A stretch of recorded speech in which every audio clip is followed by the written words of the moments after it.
ನಮಸ್ಕಾರ ಸ್ನೇಹಿತರೆ, ನಾವಿವತ್ತು ಮಾಡ್ತಾಯಿದ್ದೀವಿ ನಮ್ಮ ತೋಟದಲ್ಲಿ ಮಿನಿ ವ್ಲಾಗ್ನ. ನೋಡಿ, ನಾನು ಇವಾಗ ತಾನೇ ಬಂದು ನಮ್ಮ ತೋಟದಲ್ಲಿ ನಮ್ಮ ಹಸುಗಳನ್ನೆಲ್ಲ ಕಟ್ಟಾಕಿದ್ದೀನಿ. ಇದು ಬೆಳಗ್ಗೆನೇ ನಮ್ಮ ತಾಯಿ ಕಡೆ ಹೋಗಿ ಬೈಸ್ಕೊಂಬಂದೆ. ಯಾಕಂದರೆ ಪೂಜೆ ಮಾಡುವಂತ ಅವ್ರು ಹೇಳಿದರು. ನಾನು ಸುಮ್ಮನೆ ಹೊಟ್ಟೆ ಸೈತಂತ ಬಡ ಊಟ ಮಾಡಿ ಬೈಸ್ಕೊಂಡು ಹೊರಸ್ಕೊಂಬಂದ್ವಿ. ಇವಾಗ ಅವರು ಶೇಂಗಾ ಕೀಳಕ್ಕೆ ಬರ್ತಾರೆ. ಕೀಳಕ್ಕೆ ಬಂದಮೇಲೆ ಇನ್ನೊಮ್ಮೆ ಬೈಸ್ಕೊಂಡು ಮತ್ತು ಕೆಲಸ ಸ್ಟಾರ್ಟ್ ಮಾಡಬೇಕು. ಇವಾಗ ನೋಡಿ, ಈಗ ಜಸ್ಟ್ ನಾನು ನಮ್ಮ ತಂದೆ ಬಂದ್ವಿ. ನಾನು ನಮ್ಮ ಅಪ್ಪಾಜಿ ಎಲ್ಲರೂ ಬಂದು ಇವಾಗ ತಾನೇ ಇನ್ನು ಕೆಲಸ ಸ್ಟಾರ್ಟ್ ಮಾಡಬೇಕು.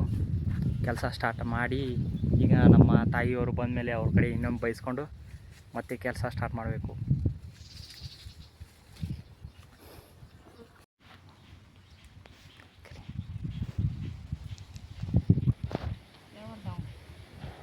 ಅಪ್ಪಾಜಿ ಬಾ, ಅದ್ರ ಹುಲ್ಲೈತ್ಪಾ.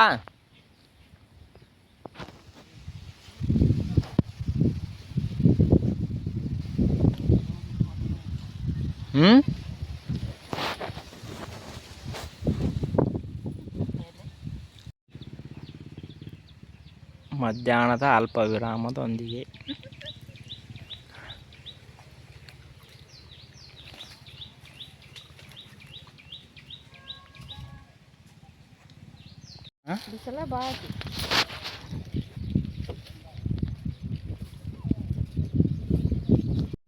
ಆಕಳ ಊಟಕ್ಕೆ ತೊಗೊಂಬರೋಣ ಅಪ್ಪಾಜಿ. ಈ ಕಡೆ ತೊಗೊಂಬರ್ತೀನಿ, ಚೀಲ ಅದು ಇತ್ತಾಗ ತೊಗೊಂಬರ್ರೆ. ತೊಗೊಂಬರ್ರಿ ಊಟ ಚಲೋ ಮಾಡಂಬರ್ರಿ. ಮೊದಲು ಬಾ ಅಪ್ಪಾಜಿ, ಊಟ ಚಲೋ ಮಾಡೋಣ ಬಾ.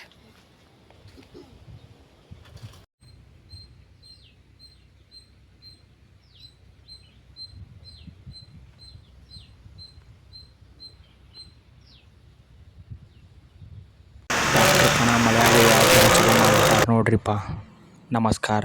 ನಾ ಇವತ್ತು ಸ್ವಲ್ಪ ಅಂಗಡೀಲಿ ಸ್ವಲ್ಪ ಕೆಲಸ ಇತ್ತು.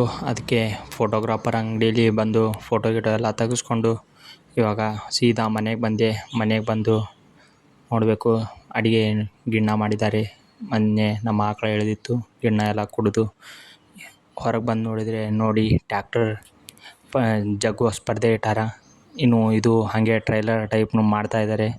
ಅದನ್ನೆಲ್ಲ ನೋಡಿಕೊಂಡು ಸೀದಾ ನಮ್ಮ ತೋಟಕ್ಕೆ ಬಂದು ನಮ್ಮ ಅಪ್ಪಾಜಿಗೆಲ್ಲ ಕೊಟ್ಟೆ. ಚಹಾ ಕುಡಿತಾರೆ. ನಮ್ಮ ಡಾಗಿನೂ ತಿಂತಾಯಿದೆ. ಮತ್ತು ಹಸುಗಳಿಗೆಲ್ಲ ಮೇವು ಹಾಕಿ. ಇದೇ ನೋಡಿ ಮೊನ್ನೆ ಹುಟ್ಟಿದ ಕರು. ಇದಕ್ಕೆ ಯಾವ ಹೆಸರು ಇಡಬೇಕು ಅಂತ ಕಮೆಂಟ್ ಮಾಡಿ. ಮತ್ತು ಇದು ಬಿತ್ತಿರೋ 12 ದಿವಸ ಆಯ್ತು ನೋಡಿ. ಇದು ಗೋವಿನ ಜೋಳ. ನೀವು ಯಾವ ಬೇಕಾದ ಸೀಡ್ಸ್ ಹಾಕಿ ಎಲ್ಲ ಚೆನ್ನಾಗೇ ಬರುತ್ತೆ. ನೀರು ಮತ್ತು ಗೊಬ್ಬರ ಕರೆಕ್ಟ್ ಇದ್ದರೆ ಎಲ್ಲ ಚೆನ್ನಾಗಿ ಬರುತ್ತೆ. ಆ ಕಂಪ್ನಿ ಈ ಕಂಪ್ನಿ ಯಾವುದು ಕಂಪ್ನಿಯಿಂದನೂ ಬೆನ್ನು ಹತ್ತಬೇಡಿ. ಅವರು ಆ ಹೆಸರು ಹೇಳಿ ರೊಕ್ಕ ಮಾಡ್ತಾರೆ. ಮತ್ತು ಹಲಸಿನಣ್ಣು ಇತ್ತು, ಅದನ್ನ ಕೊಯ್ಕೊಂಬರಲ್ಲ ಅಂತ ಮನೇಲಿ ಫೋನ್ ಹಚ್ಚಿ ಕೇಳಿದೆ. ಅದಕ್ಕೆ ಅವರು ಕೊಯ್ಕೊಂಬ ಅಂತ ಹೇಳಿದರು. ಕೊಯ್ಕೊಂಬರಬೇಕು. ಅದನ್ನ ಬಡ ಮೇಲೆ ಹತ್ತಿ ಕೊಯ್ಕೊಂಡು ಸೀದಾ ಮನೆಗೆ ಹೋಗಬೇಕು. ಹಾಲು ಹಿಂಡ್ಕೊಂಡು ಕೊಯ್ಕೊಂಡು ಆಮೇಲೆ ಮೇಲೆ 2ನೇ ಹೊಲ ಬಿತ್ತಿದ್ದು ಅದನ್ನೆಲ್ಲ ನೋಡಿಕೊಂಡೆ. ಸೋಯಾಬೀನೆಲ್ಲ ಇದೆಲ್ಲ ಚೊಕ್ಕ ಹುಟ್ಟಿತ್ತು.